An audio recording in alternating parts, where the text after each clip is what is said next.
Have you ever wondered why antibiotics cure some illnesses but don't work with others? Why do cold and flu treatments seem to be so different? We're going to be solving this mystery today by diving into the fascinating world of bacteria versus viruses. Can bacteria evolve into viruses? What's the difference between bacterial and viral pneumonia? And can probiotics really boost immunity?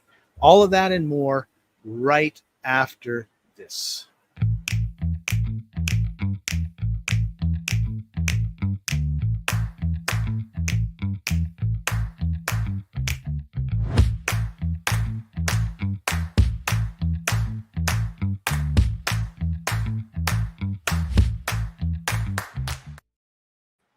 Welcome, everybody. This is the Life Enthusiast Online Health Shots podcast, restoring vitality to you and the planet. I'm your co-host, Scott Patton. Joining us, as usual, Martin Patella, health engineer at Life Enthusiast.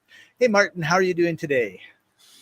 Feeling spunky, and this topic is one of my favorite things. And so I am ready to challenge the sacred cows. Let's tip some sacred cows.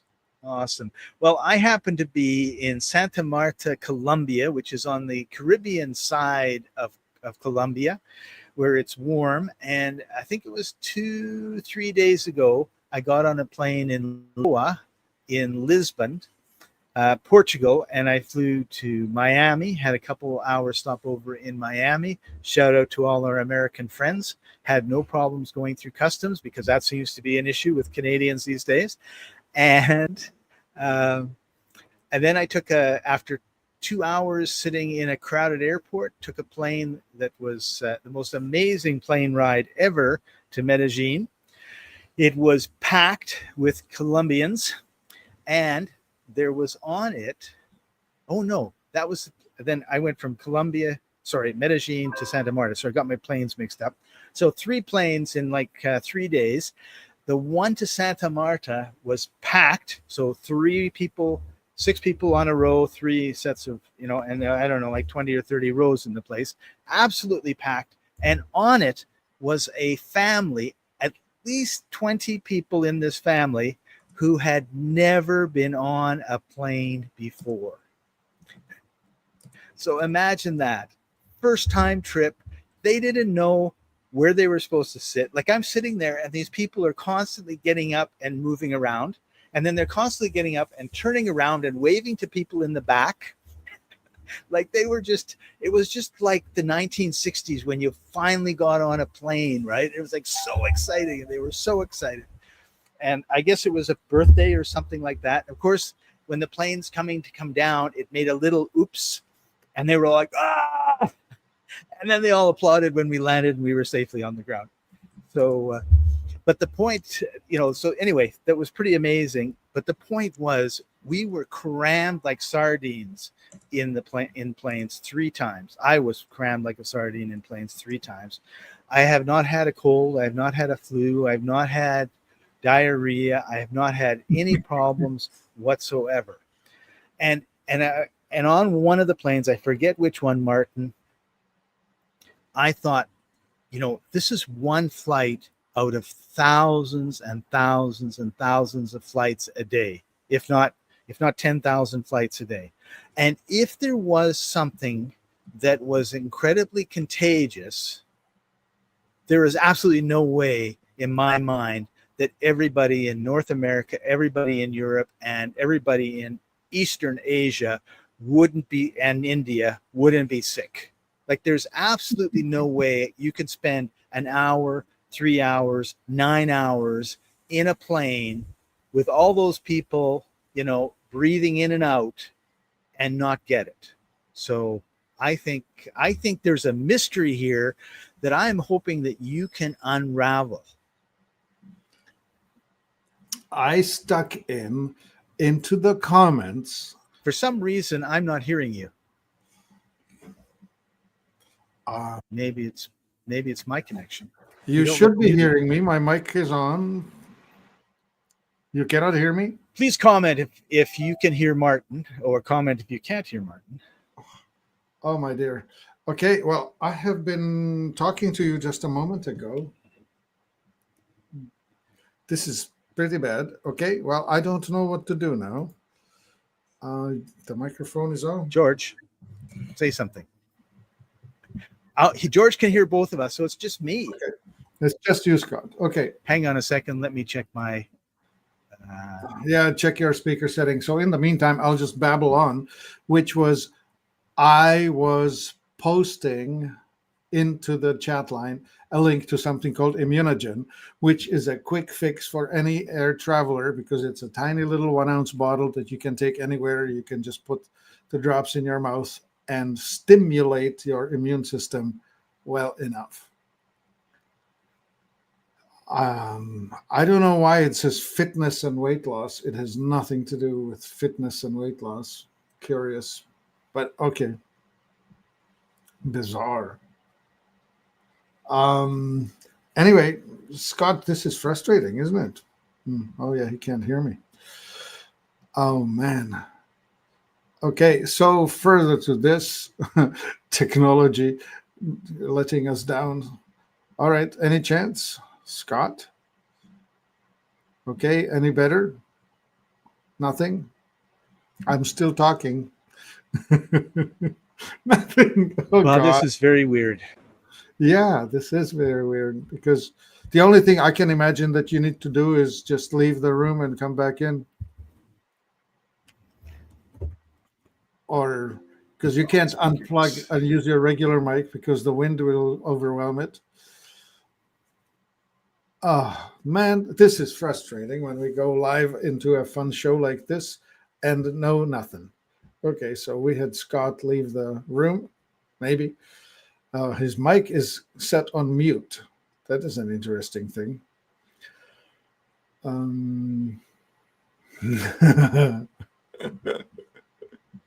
Yeah, the problem is that Scott cannot hear Martin, even though everyone else can hear both of us. Bizarre.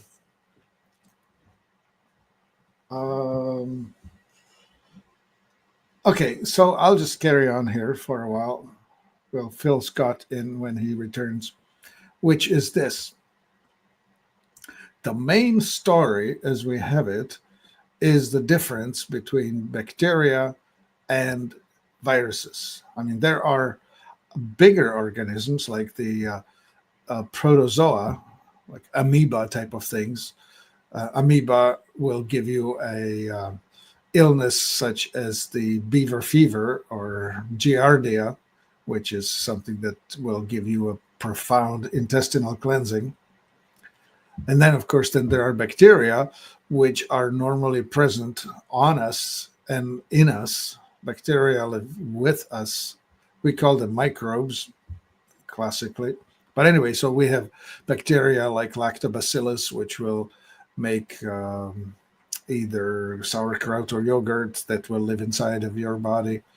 And another famous one is the E. coli that lives in our bowel and causes trouble when it gets into our upper digestive tract. This is when food preparing folks end up getting their feces on their hands, and then from their hands onto the food, and from the food. Do I add Scott to stage? I tried, but it's not happening. Anyway, so when you get E. coli in your digestive tract topside, you end up with all kinds of trouble. And then there are a few others. But virus is a different creature. Virus was discovered later, and it is known to have no ability to reproduce itself. So the theory has it that the virus has to hijack or borrow the cell replication system from within us. So this thing comes in, hijacks the replication mechanism of our own cells, replicates itself, and then comes out.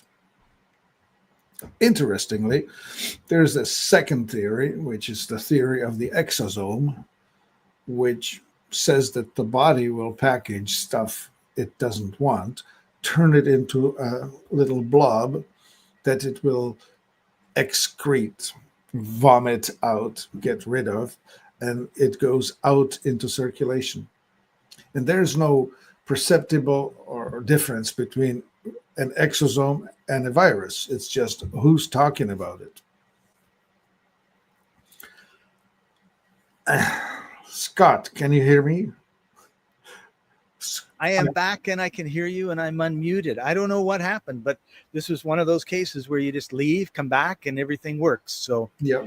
I have a theory about viruses that fits. It's not an example, a parable that I think fits in with what you were just talking about with viruses. And it goes like this. Yes, success, George. You walk down the street, and as you walk down the street, you come to a main street. And on the main street are a bunch of shops. And you come around the corner and you see all these guys in red outfits and helmet, and they're cleaning up. And one of the shops had burnt down, and there's a fire truck, right? And you're like, wow. Like, and if you didn't know anything about our society, you'd go like, wow, like something happened here. That's really wild. And then a couple of days later, you're walking down a different street, you come to a different main street, and you turn the corner, and there's a bunch of these guys again running around, and a fire truck, and another building that's burnt. And again, it happens, and again it happens. And eventually, you come to the only obvious conclusion you can possibly come to, and that these guys are arsonists, and they're burning up places. Well, okay. Now, every time I see a burnt out building, I also see these red trucks. It's the red trucks that are directly associated with burnt buildings. Yeah, and they must cause it, right? And so, of course, in our body, we see. I mean, this is a conclusion that you could make if you didn't know better. Right? You've never been there. You have never been there before the fire. You have never seen the fire, right? Yeah. So we haven't looked at the area of our body that has the viruses, right? Yeah. Before. We can't tell if the they problem were there. is the in vivo, right? It's within us. We are currently alive. We cannot research it without cutting us open and doing microbial, right? Whatever. But So here's a funny story. But if you get sick, right, and then they say, okay, you were sick, we stuck something in and we pulled something out, and look at all this shit, and obviously this must have caused your sickness. Right. That's an incorrect assumption in my part, just like it's an incorrect assumption that firemen start fires. However, we have based our whole medical system on that assumption. So let's just define. We have the germ theory and the terrain theory. And in the germ theory, we state that the germ comes from out there, comes within, and causes the illness. And the terrain theory says, it's the terrain, it's the cells within you that will dictate whether a problem will develop or not develop. It's the milieu, the French word, the terrain in which all of this will take place, and it will either cause an illness or not. And further to that, there's this theory called monomorphic or pleomorphic. And a monomorphic says a creature, a thing, can only be in one shape. Pleomorphic says it will morph, change, depending on the terrain it's in. I want to give you an example.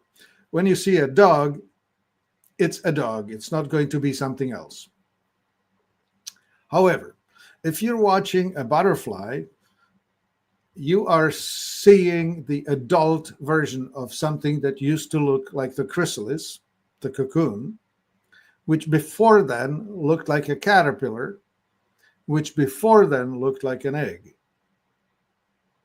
If you did not watch this whole thing take place where the butterfly laid the egg, the egg hatched into a caterpillar, the caterpillar grew up to be a big caterpillar that wrapped itself into a cocoon, out of which emerged the sexually reproducing adult.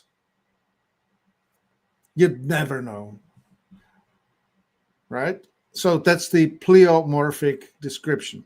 And pleomorphic says, well, in a body with the changing terrain, things will go from viral to bacterial to other whatever stage as the terrain changes. Now, Scott, can we hear you? No, we cannot hear Scott. There's no sound coming through. I wasn't saying anything. Yes, you were. Your lips were moving. Okay. Oh, that's because I was talking to myself.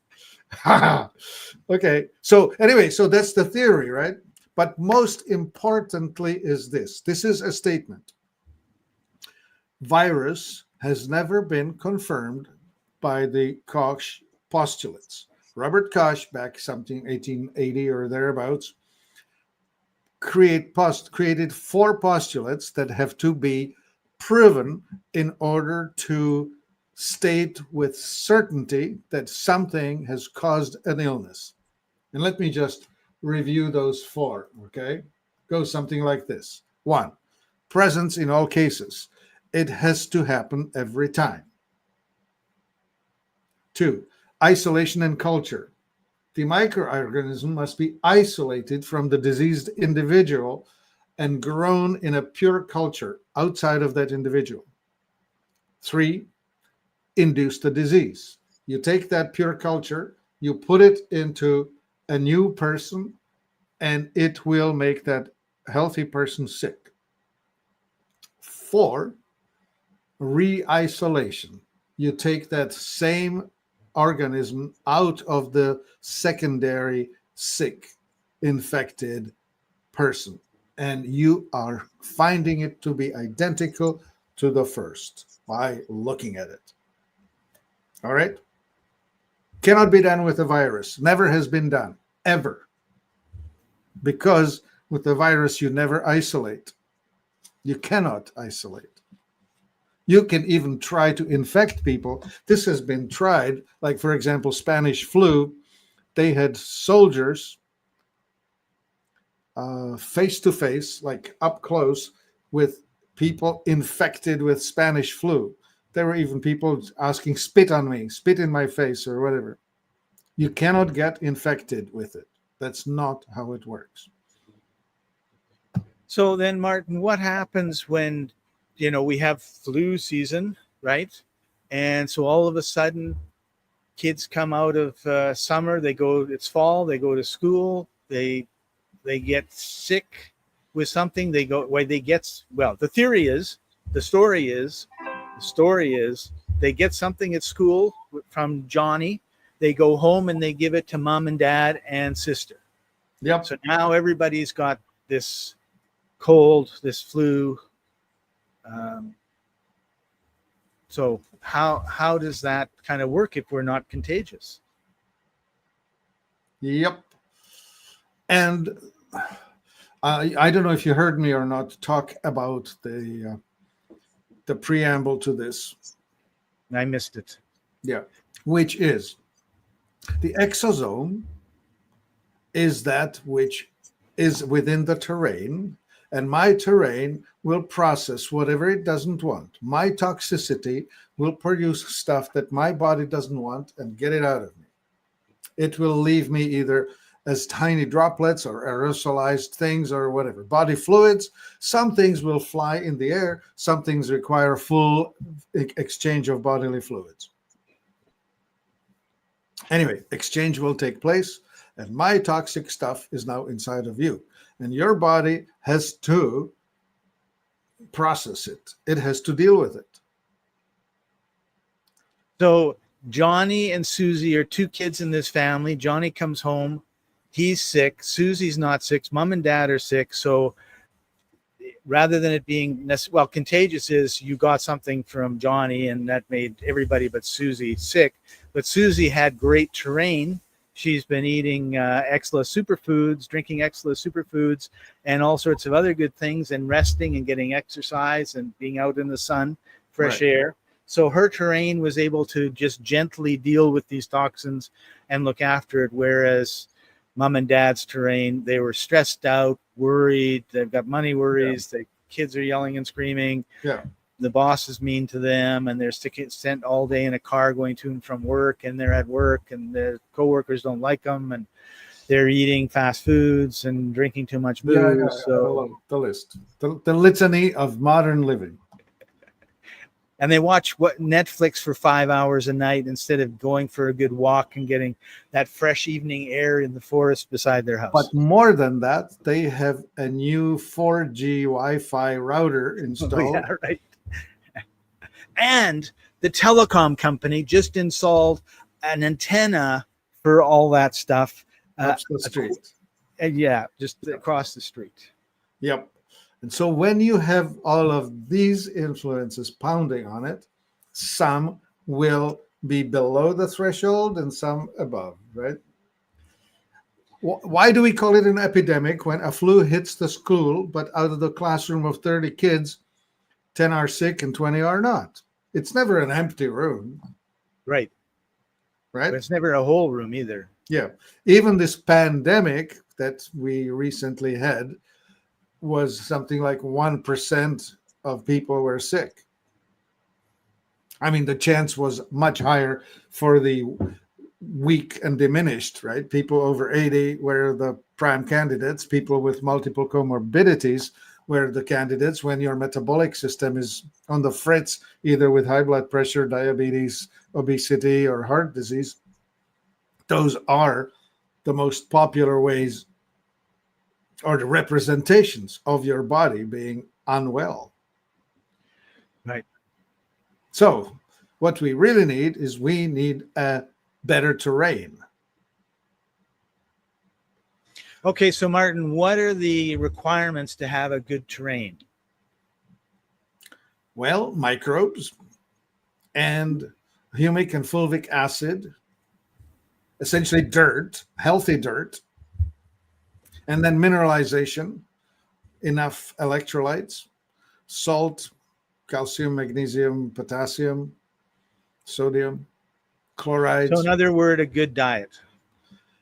Yeah, food grown in well mineralized soils using the organic method, grown slowly rather than with the help of fertilizers, because when you speed it up, you do not allow enough time for this thing to mature and draw sufficient nutrient density out of the soil.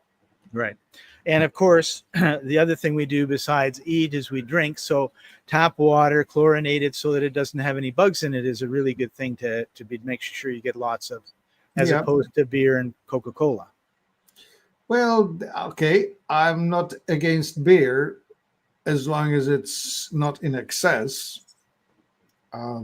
Coca-Cola, well, okay, one's okay. You can metabolize one soda drink. You can metabolize one beer. That's not the problem. It's the six-pack. It's the six-pack, and chlorinated water is fine. Oh, absolutely. It kills all bugs. Top side, bottom side, inside and out. You'll be clean as a whistle. So I won't have any terrain. Yeah, no terrain. The only thing that's left for you to do is eat pure beef all day long, because you don't need microbes to digest that. Okay. So as long as you stay on beef-only diet, you'll be all right. You were supposed to say no, Scott. Don't drink chlorinated water. Okay, Scott, if you want to eat anything other than beef-only diet, please do not drink chlorinated water. Right. Yeah. If your health is dependent upon your terrain, and there's very few of us in the world that's only going to eat beef, then you need to have good terrain. And if you're drinking chlorinated water or bad water, you're just destroying your terrain. And what happens when you go by a house that has a beautiful lawn, but next door they haven't done anything to their lawn in a couple of years? All sorts of weeds are popping up, and it's stuff that we don't want, and that's what's going to happen to the terrain in your body if you're not careful for what you do. Yeah, isn't that interesting? You know, when you see a disturbed soil like a back lot or undeveloped lot with just some dirt piled on top of it, it just does not come up with radishes and strawberries. Or roses. No roses. Well, maybe wild rose does show up. Yeah, wild rose, but not the one we want. I Perhaps want to have 12 roses for my sweetheart, and I'm not going to find it in a in a bush. dump. Yeah, no, sir. No. Okay, so we need to have good water. We need to have good food.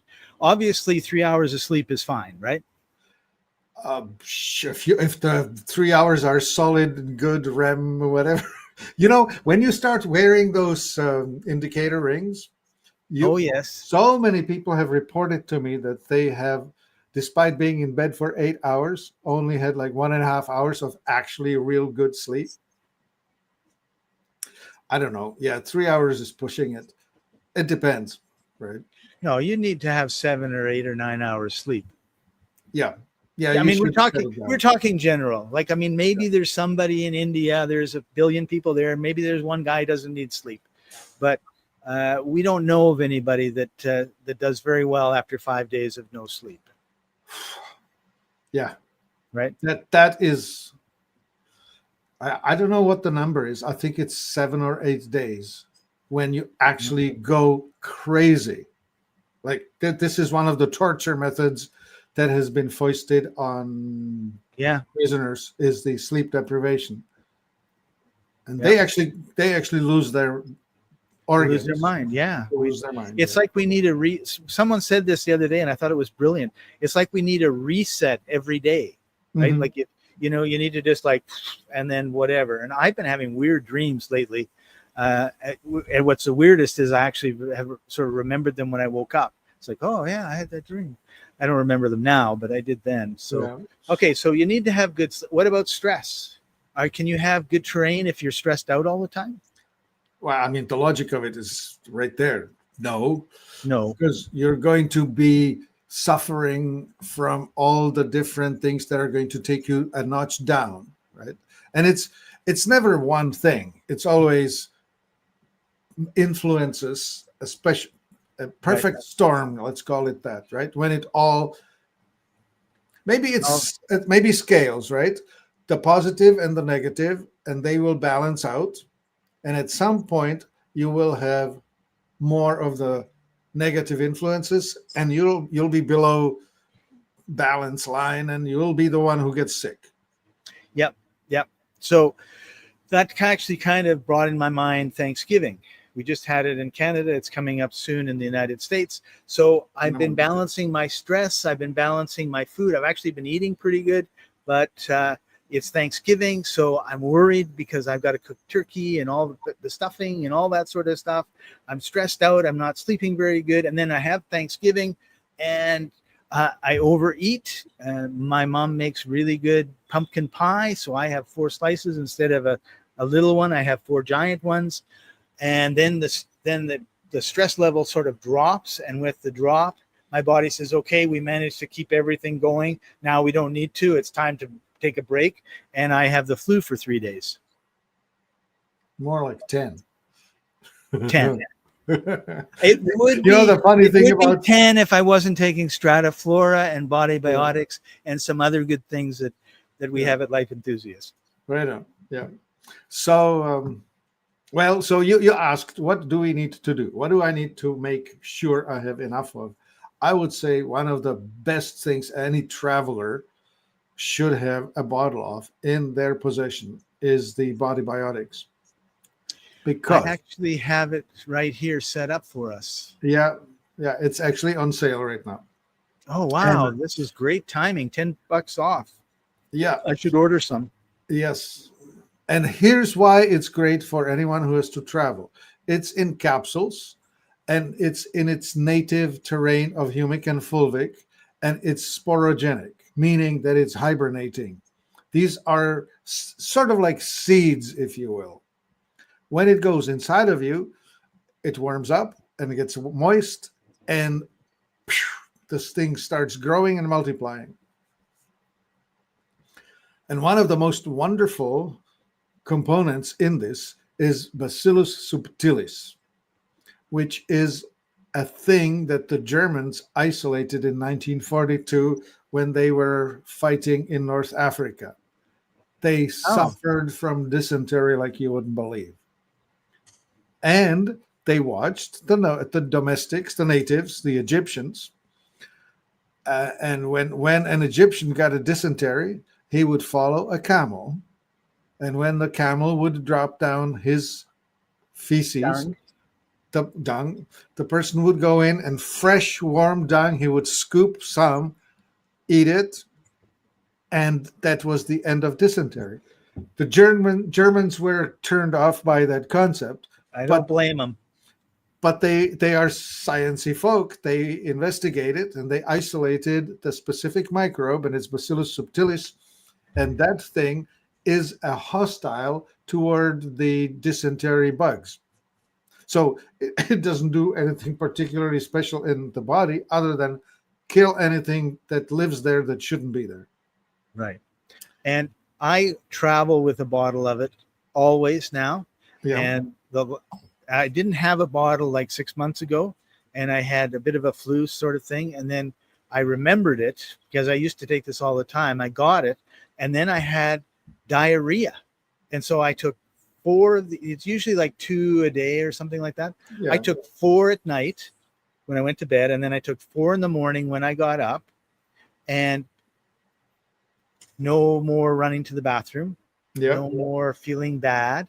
It was a 12-hour affair, and it got better, right? And I know it would have been days and days and days Yeah. normally, right? Yeah. So Yeah, this and is like this is the must classic have. traveler's diarrhea, right? It's Because you're always getting stuff that your body has never tried before. Some of it's fine, and some of it's like, oh no, this isn't doing us any good at all. right. So And, and if you get hit hard, you take something like 6 of those capsules in the evening and 6 in the morning. For the next 12 hours, there's a street fight in your gut. Yeah. And then it's done. And what I do is I take 2 early in the day and 2 later in the day. I don't like have it scheduled anything, and sometimes I forget.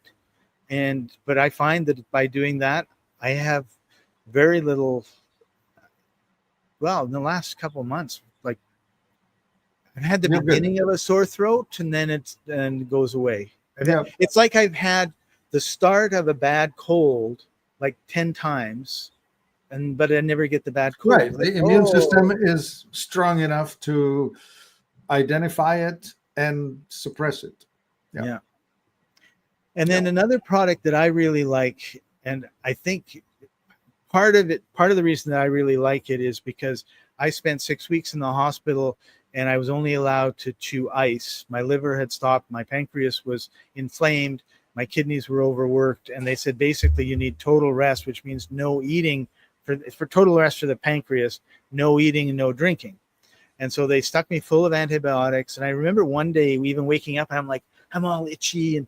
And the doctor comes in and he says, were you a little itchy today? Yeah. He says, yeah, we tried a medicine last night. I knew it would make you itchy, but I knew it wouldn't make you as itchy as you were a month ago. Right. And it was like, we tried, didn't work. So all these different antibiotics. And then I had been taking some Strata-Flora over time before, but right afterwards, I got onto Strata-Flora, and I really felt that it made a huge difference in restoring. Sorry, wrong one. No, it's the right one. Well, it's the right one, but it's supposed to be all of us, not just me. There you go. They hid the right button. I pushed the wrong one. So this Strata-Flora to me is just so important for keeping my gut and the terrain in my gut. Yeah, well. we make it ourselves in our own shop, and the way this is put together, it has enough of the flora. By the way, 77 different species. Do you remember the advertising on television how Activia makes your belly dance? Yeah. That's the yogurt. 2 species in that. This one has 77 different specific species of microbes thrown into the mix. And we believe that this broad spectrum allows them to reseed the garden, and the ones that are needed will grow, and the ones are not needed, they'll just get pushed out. And plus we have emulsifiers, antioxidants, fiber, stuff that absorbs toxic things. Pectin is really important. Pectin, yes. There's And your then 77 probiotics blend, yeah, phytonutrients, yeah, a whole bunch of different seeds. Yeah. herbal blends. Yeah. Yeah, the herbs are interesting. We have bitter, like the ampalaya, that's the bitter thing. Suma is great. Chuchuwasi is awesome. Thistle helps your liver. Clover helps your endocrine system. Papaya gives you enzymes. Bromelain gives you enzyme. Astragalus is antioxidant, anti-aging. Noni, that's another enzymatic. Beet juice that helps your liver, and so on, right? Like there's this blah, blah, blah, stuff after stuff after stuff. This is all natural, bring you back together. The And you've important got the ones, humic and fulvic acids in here oh as yeah, it's well. in there too. Yeah. Yeah, the works. And so So I think, if I can interrupt for just a second, Mart, I think one of the things that we say this often, and I think we just need to say it over and over and over again. They followed an orangutan, and one day he ate 400 different types of plants and bugs and whatever they it eat. was a week, but yes, 400 different species. And we have set up diets where maybe there's 20, maybe there's 50 different things you eat in a week. Max, Yeah. right? Yeah. So radish, celery, arugula, cucumber, olive oil, salt. That's my salad, right? Yeah. 6 things, right? Yeah. So we don't get the variety, and we're designed to eat the variety. I'm sure that, 100,000 years ago, when we were walking the savannah or whatever, we were eating a whole bunch of stuff that we wouldn't even dream of even looking at today. So yeah. One of the things that I love about the Strata-Flora and the other excellent products is the phenomenal number of different ingredients, and they're usually organic or wild sourced, wild crafted. So they're not something that is in a agricultural farm factory being created for you, that has grown too fast, doesn't have the nutrients that it's supposed to have. Mm-hmm. Is that a fair assessment? Yeah, quite. We're going for the high nutrient density. And remember, we talked about this some time ago, is stuff that grows in one season, like a tomato that has a growing season of maybe 90 days, is different from an herb that has to survive through winters and multiple years. Right. And so when you harvest the tops of plants, like rosemary or oregano or that sort of stuff, that's really awesome. But when you go for the roots, like the dandelion root or the rhodiola root, those things are the survivors of the struggle. And they really are dense in nutritional benefits. Cool. Yeah. All right. So we talked too long. Yep, we've got to the end of our chat today. Thank you, everybody, for joining us. Martin, is there anything that you want to add, or any last comments before we sign off?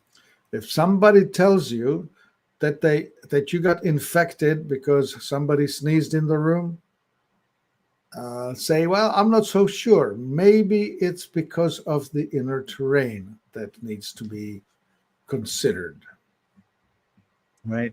Yeah. Thank you, George, for joining us as usual, and everybody else. Really appreciate having you on. Yeah, Elaine, next week we're going to be going to, yes, Elaine. Thank you, Lorraine. We're going to be talking about parasites, because these are things that get into us that we need to get out of us, and it's always a fun talk. So this has been Martin and Scott, restoring vitality to you and the planet on the Health Shots podcast. See you next time, everybody. Bye for now.